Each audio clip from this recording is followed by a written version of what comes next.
The top of the fleet is starting to come up. There's Connor, Jose Hernandez. Here comes Emily. 4.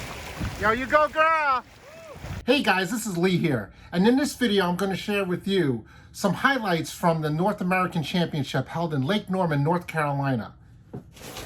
And I'm going to show you some of the stuff that we got from there. Also, I'm going to share with you one important announcement that was decided by the board of the Sunfish class that can affect sailors all over the country. So stay tuned for the end of the video and I'll tell you what that is. But first, I'd like to thank all of you people that subscribe to the channel. We're getting to 1,000. We're just right there. I anticipate breaking 1,000 within the next week or two. And if you haven't already, please smash that like button, subscribe to the channel. It helps out the channel a lot. Congratulations to Connor Bluen, who is the first place champion at the Sunfish North Americans held in Lake Norman, North Carolina. Connor sailed a really great regatta. He had consistent results near the top. He bested out the Sunfish Midwinter champion, Jose Hernandez, who dominated the fleet back in Davis Island Yacht Club. So that's a really impressive fleet with all sorts of conditions down in Lake Norman. In third place was Mike Ingham from New York, Rochester Canoe Club, and he was also the first master. And traveling all the way from Peru was first female and top world sailor Caterina Romero. She bested Eugene Schmidt of New Orleans, who also was the international midwinter champion back in March at Davis Island. Eugene Schmidt, I feature in another video, so check those out and you'll learn a lot. So that top 5 was a very, very strong group. The top 15 or 20 boats were really, really impressive. But I'm not gonna go through all the results. The results on the Regatta Network, you could check it out. It's the Sunfish North American Championship. It's something to look at. But one note, I wanna point out Mark Castle, who was 9th place, and he is a Grandmaster and is sailing a 1983 Sunfish.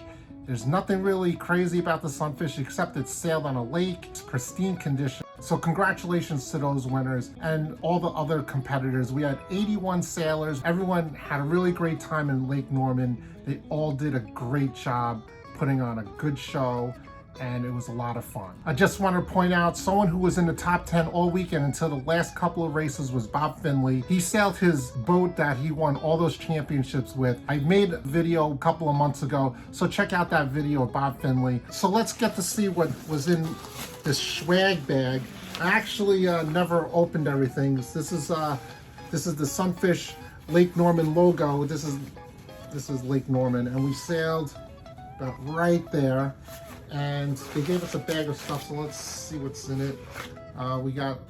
They gave us some sunscreen from Harkin, and there was Dark and Stormies made helpful from Regatta ginger beer, and Lost Worlds Brewing, very tasty beer.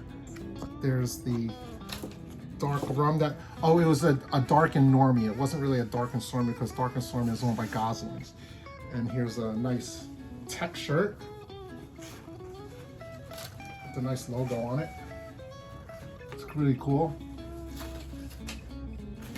What else we got in here? Here's the sunscreen. What's this? Ah, Lake Norman. Looks like one leg warmer. Okay, we got a leg warmer, so that's good. This was cool. I saw these.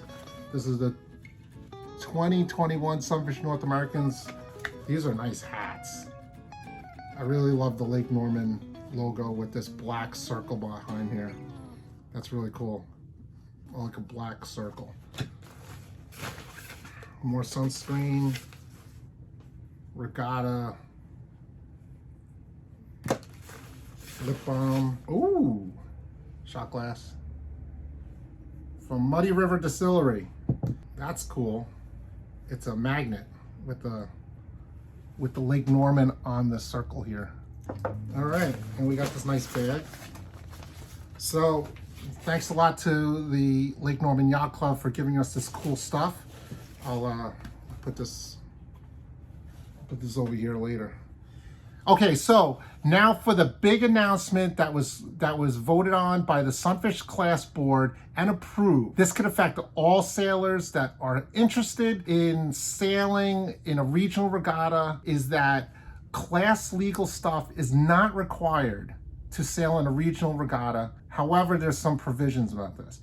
Now, a regional regatta, there's 14 to 16 regional regattas. Usually you have to have a class legal boat, meaning you have to have a north sail or a forward sail or some sail that was supplied by the builder from now or in the past. You had to have builder supplied rudders, sails, and everything had to measure in. Now, the thing is, you don't have to have class legal equipment for a limited time, and that includes this year up until about June of 2022.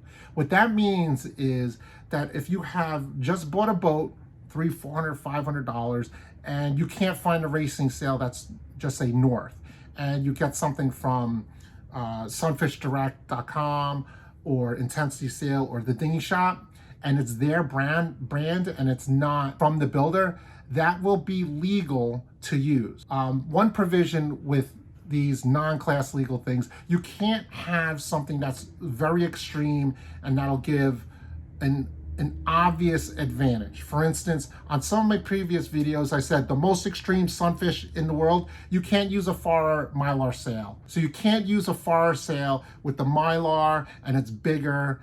That's not class compliant. That's not even close. So it has to be close. So for instance, what you get on a third-party Sunfish sail, a Sunfish practice sail would work. You could also use off-brand Daggerboards and off-brand rudders. They have to really be of the proper angle, and there's going to be someone designated at each regional regatta to make that determination whether the equipment can be used or not. So for instance, you cannot use an Aero South Technologies rudder because that's a vertical rudder. It's totally different. It totally looks different. So you can't use that. That's just too radical.